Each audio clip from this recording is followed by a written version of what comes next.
আসসালামু আলাইকুম। আজকের এই ভিডিওতে আমরা ওয়ালটনের একটি গেমিং ডিভাইস নিয়ে কথা বলবো। একদম বাজেট ক্যাটাগরি একটি গেমিং ডিভাইস, যার মডেলটি হচ্ছে ওয়ালটন প্রিমো NX6।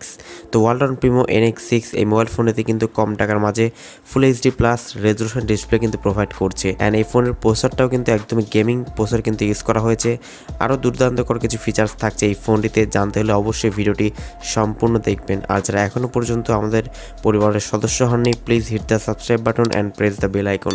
চলুন তাহলে শুরু করা যাক আজকের ভিডিও। প্রিয় দর্শক, প্রথমে আমরা ওয়ালটন প্রিমো NX6 এই মোবাইল ফোনটি ডিজাইন অ্যান্ড বিল্ড কোয়ালিটি নিয়ে কথা বলবো। ডিজাইনের কথা বলতে গেলে ব্যাক সাইডে কিন্তু ট্রিপল ক্যামেরা থাকছে, মনে হচ্ছে আইফোন 13 প্রো ম্যাক্সের মতো অনেকটা মনে হচ্ছে। যাই হোক, অ্যান্ড ফোনটির ফ্রন্টে কিন্তু একটি মিডল পাঞ্চল ক্যামেরা ইউজ করা হয়েছে।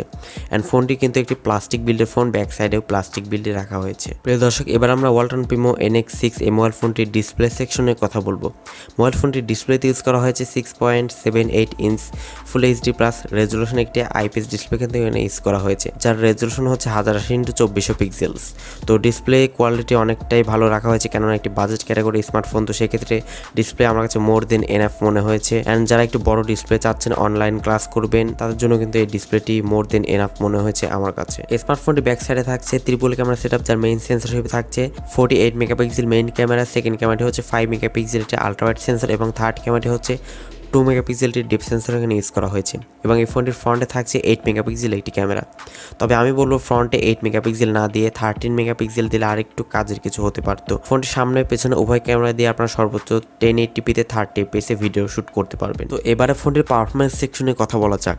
মোবাইল ফোনটিতে আপনারা অ্যান্ড্রয়েড 11 এর সুবিধা পেয়ে যাচ্ছেন সফটওয়্যার আপডেট হিসেবে। এই স্মার্টফোনটির প্রসেসর সেকশনে ইউজ করা হয়েছে মিডিয়াটেকের হেলিও Z85 এর একটি 12 ন্যানোমিটারের আর্কিটেকচার বিল্ড করা একটি প্রসেসর কিন্তু এখানে ইউজ করা হয়েছে, যেটি কিন্তু মোটামুটি পাওয়ারফুল একটি প্রসেসর। এই প্রসেসর দিয়ে কিন্তু আপনারা পাবজির মতো গেমসগুলো মোটামুটি অনায়াসে ল্যাগ ফ্রিতেই খেলতে পারবেন। এই ফোনটি কিন্তু একটি ভেরিয়েন্টে পাওয়া যাবে, সেটি হচ্ছে 4GB র্যাম এবং 64GB ইন্টারনাল স্টোরেজ। এই একটি ভেরিয়েন্টেই ফোনটি পাওয়া যাবে। এছাড়া ফোনটিতে দুটি সিমের পাশাপাশি একটি মেমোরি কার্ডও ইউজ করতে পারবেন। অ্যান্ড এই ফোনটিতে কিন্তু আপনার সিকিউরিটি হিসেবে একটি ব্যাক সাইডে রিয়ার মাউন্টেড ফিঙ্গারপ্রিন্ট সেন্সর সুবিধা পেয়ে যাচ্ছেন।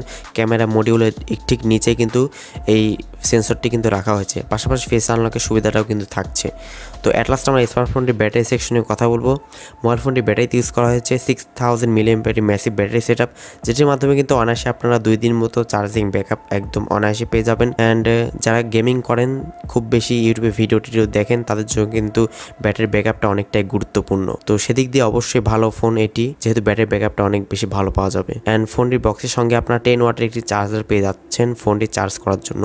এখানে আমি একটু ডিসঅ্যাপয়েন্টেড হয়েছি, কেননা এখানে 18 ওয়াট চার্জার মিনিমাম দেওয়া উচিত ছিল, 10 ওয়াট অনেকটাই কম হয়ে যায়। তো এবারে ফোনটির প্রাইস নিয়ে কথা বলবো। ফোনটির বর্তমান প্রাইস হচ্ছে 16 থেকে 17,000 টাকার মধ্যে ফোনটির সম্ভবত প্রাইসটি রাখা হবে, যেহেতু এখনো লঞ্চ হয়নি।